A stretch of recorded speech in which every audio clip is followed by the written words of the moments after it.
He is the great danger, and we are pitifully unaware of it. Imagine there's a part of you that you've never fully acknowledged, an aspect of your personality lurking in the dark corners of your mind, quietly influencing your behavior, your thoughts, your dreams. It's something you might fear. But what if embracing this hidden part of yourself could lead to profound transformation? Carl Jung called this powerful psychological force the shadow. In Jungian psychology, the shadow represents all the parts of ourselves we repress, ignore, or deny, our insecurities, fears, and desires. But here's the twist. Jung believed that by confronting the shadow, we can unlock an incredible source of power and potential. It is through facing this darker side that we can achieve true self-awareness and personal growth. To understand the shadow, we first need to explore the psychological landscape it emerges from, the collective unconscious. According to Carl Jung, the human mind isn't just shaped by personal memories and experiences. Beneath the surface of individual consciousness lies the collective unconscious, a shared reservoir of knowledge, instincts, and archetypes that all humans inherit. This collective unconscious is the storehouse of universal symbols, archetypes, that shape the way we perceive the world, think, and behave. Archetypes like the persona and the shadow are not personal creations. They're timeless forces that influence us all. These archetypes are living symbols that reside in our unconscious minds, shaping our dreams, behaviors, and even the stories we tell ourselves. Among these archetypes, none are as elusive or as transformative as the shadow. Before we dive deep into the shadow, we must first know how the shadow interacts with the persona and the ego, two other key aspects of the psyche. The persona is the mask we wear in society. It's the image we present to the world, shaped by cultural norms, expectations, and the roles we play. Think of it as your social costume, the version of yourself that you feel comfortable showing to others. While the persona helps us fit into society, it often hides aspects of who we really are. The ego is the center of your conscious identity. It's the I in your thoughts, your sense of self-awareness, the part of you that makes decisions, that has goals and desires. The ego is essential for navigating daily life, but it's also limited because it represents only the conscious aspects of your being. The shadow is everything that doesn't fit neatly into your persona or ego. It's made up of the traits, feelings, and impulses you've disowned or repressed, either because they don't align with the persona you've created or because they're deemed unacceptable by society. But the shadow is still very much alive, and it often leaks out in unexpected ways, through anger, jealousy, or hidden fears. These three forces are in a constant dance. The persona allows you to function in the world, but it's limited by what it hides. The ego gives you a sense of self, but it often resists confronting the shadow. To become whole, we must reconcile these parts of ourselves. But what happens when we ignore the shadow? And how can we begin to recognize it within ourselves? The shadow is often feared because it contains parts of ourselves that we've spent years denying or suppressing. It holds all the traits we consider negative or socially unacceptable: anger, jealousy, selfishness, fear, and shame. But as Carl Jung said, one does not become enlightened by imagining figures of light, but by making the darkness conscious. So what exactly is the shadow?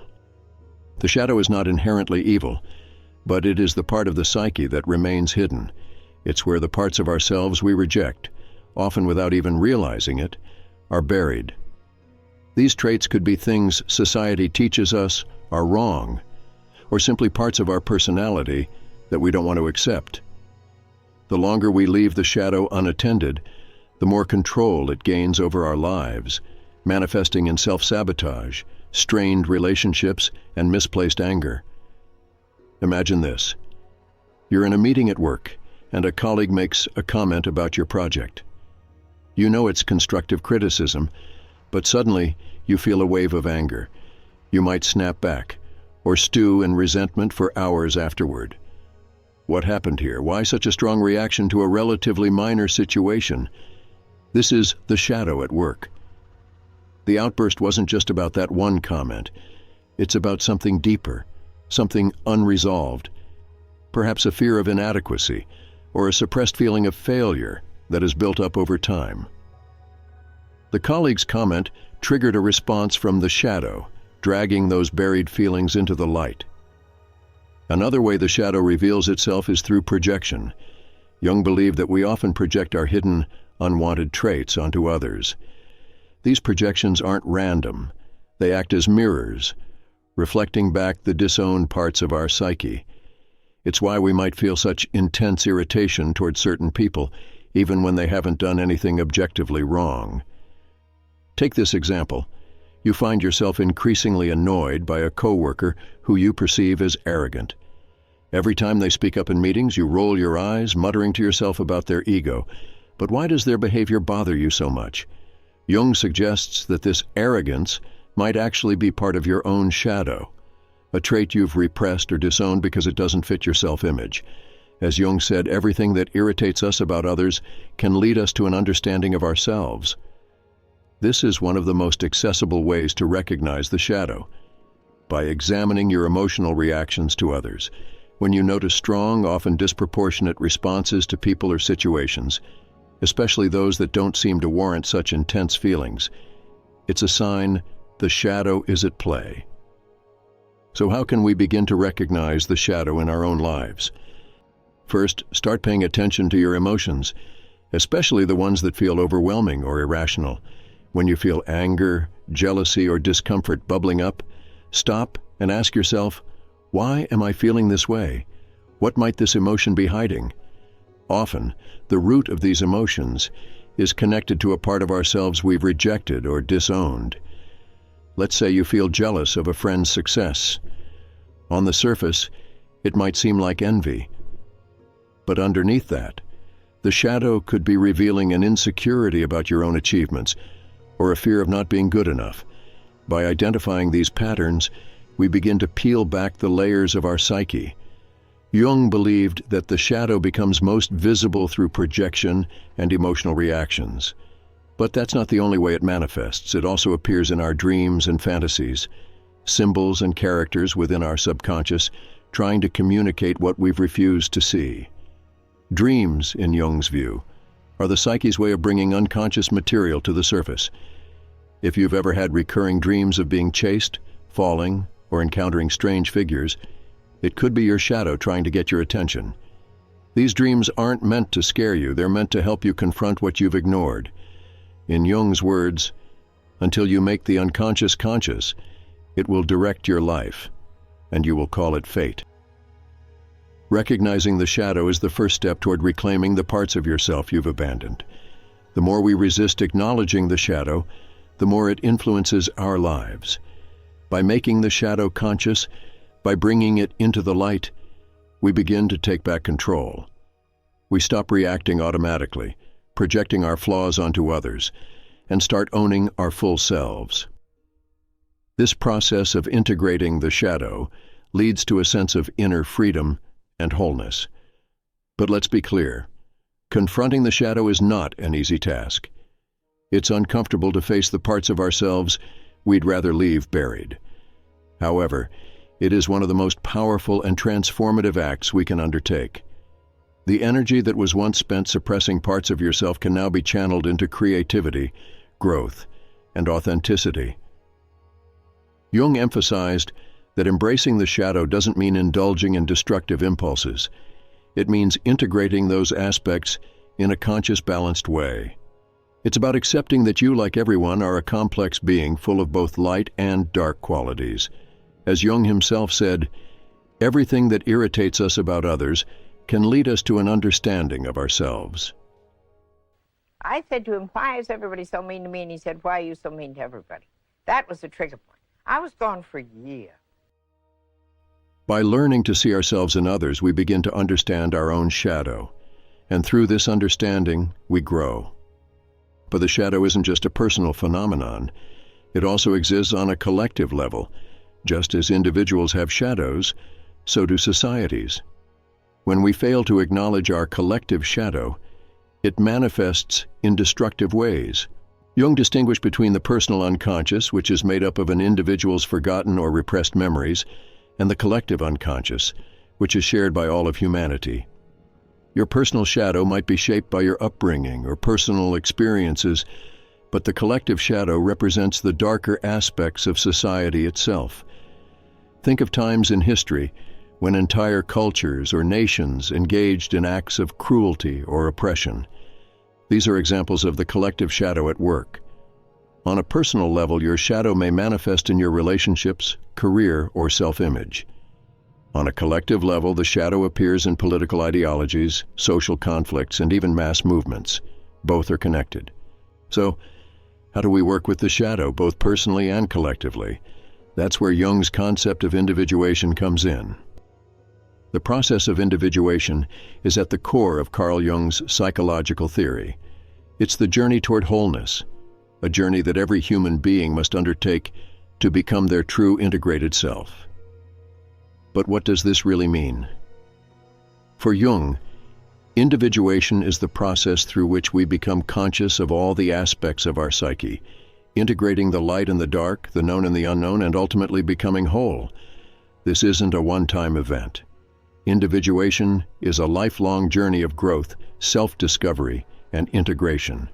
And the integration of the shadow is one of the most critical and challenging parts of that journey.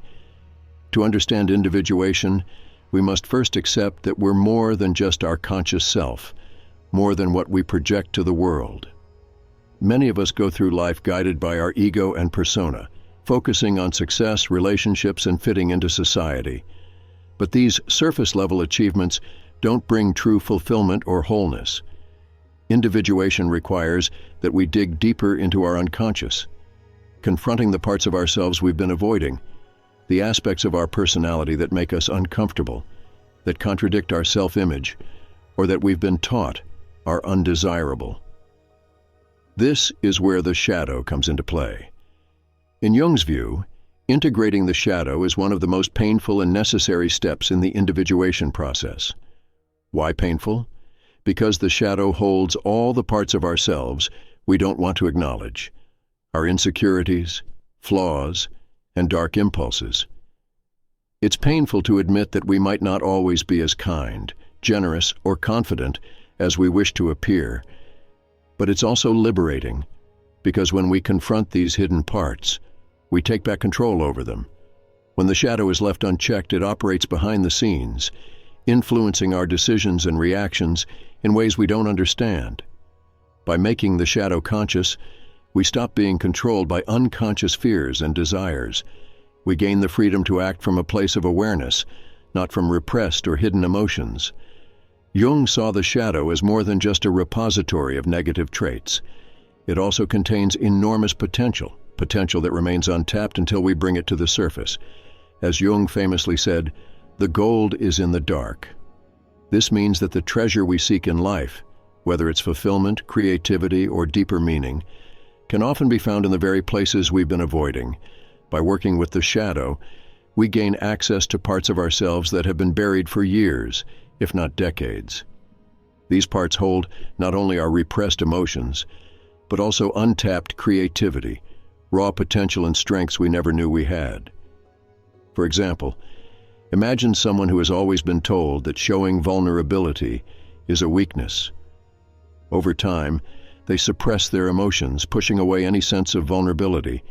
This aspect of their personality then gets relegated to the shadow. However, through individuation, when they begin to confront and integrate this vulnerability, they discover it brings them closer to others, allows for deeper relationships, and even inspires creative expression. Vulnerability, once hidden, now becomes a source of connection and power. When we integrate the shadow, we also free ourselves from repeating old destructive patterns. If left unchecked, the shadow influences us in ways we might not be aware of. We might sabotage relationships, perpetuate negative behaviors, or get stuck in cycles of anger or self-doubt. These patterns are the result of unconscious forces driving our actions, forces we've never fully faced. Take someone who constantly ends up in relationships where they feel unappreciated or undervalued. On the surface, it might seem like bad luck or poor choices, but often these patterns stem from unresolved feelings buried in the shadow. Perhaps deep down, they believe they don't deserve to be valued, or they're carrying old wounds from childhood. Until they confront these hidden aspects, the pattern will continue to repeat. By confronting the shadow, we break free from these cycles. We take conscious control of our lives, allowing us to make different, more empowered choices. As we integrate the shadow, we learn to act from a place of awareness, rather than from unconscious reactions or projections. This not only transforms our internal world, but also dramatically changes how we interact with the external world. We start to see ourselves and others with more clarity and compassion. Individuation also brings a sense of balance. In a world that often pushes us to emphasize the positive, like achievements, happiness, and success, we neglect the importance of embracing our darker sides. But as Jung argued, true wholeness comes from integrating both the light and the dark within us. Without acknowledging our shadow, we remain incomplete. This is where the process of individuation shines. It teaches us that we don't have to be perfect or fit into society's mold to be whole. Instead, by embracing all parts of ourselves, the strengths, the weaknesses, the virtues, and the flaws, we become more authentic and grounded in who we truly are. Individuation is not a destination, it's a journey. Throughout life, we continue to peel back layers of ourselves, discovering more aspects of the shadow and more potential for growth. Jung described it as a spiral. Each time we confront the shadow, we rise to a higher level of understanding, only to circle back and find deeper layers to integrate. But each time we become stronger, more whole, and more aware.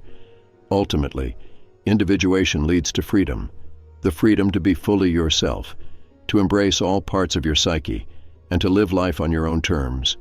As you integrate the shadow, you're no longer controlled by unconscious fears or desires.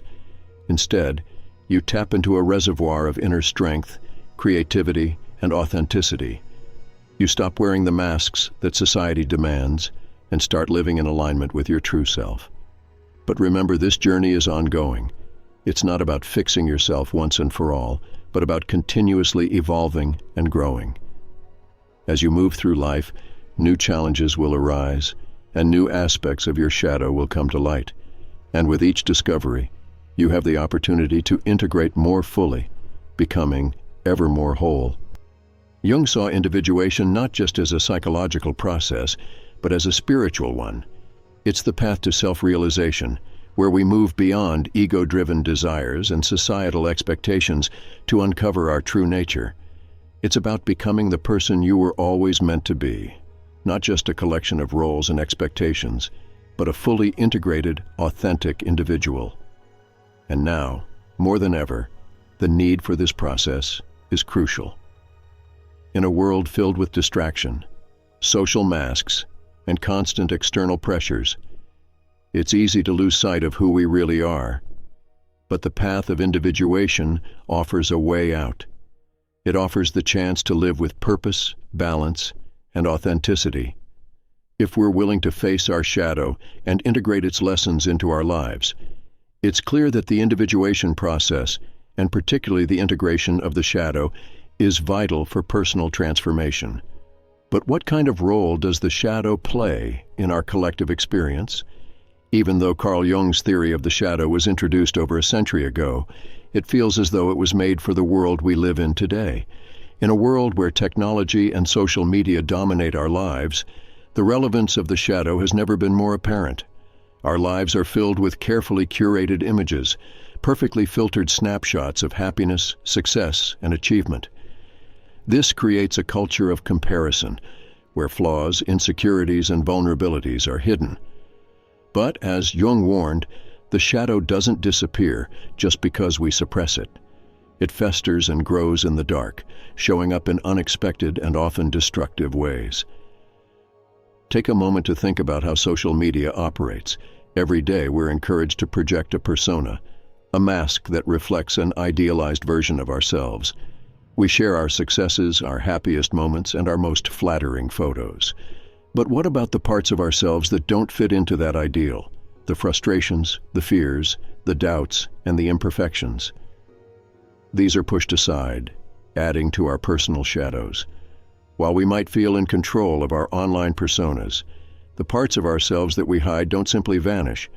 The more we suppress them, the more the shadow influences us in subtle but significant ways.